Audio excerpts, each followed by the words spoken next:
ಮುಗಿಯುವುದಿಲ್ಲ.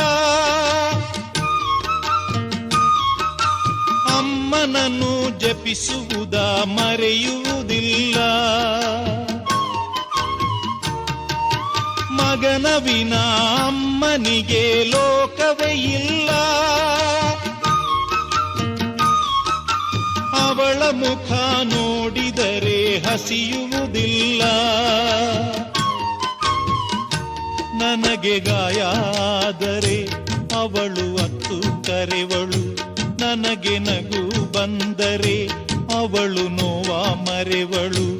ಅವಳಿಗೆ ಕರುಣ ರಾಮಚಾರಿ ಹಾಡುವ ಲಾಲಿ ಹಾಡ ಕೇಳವ್ವ. ನೀಲಿ ಬಾನಿ ನೂರಿಗೆ ಬೆಳ್ಳಿ ದೀಪ ನೀನವ್ವ.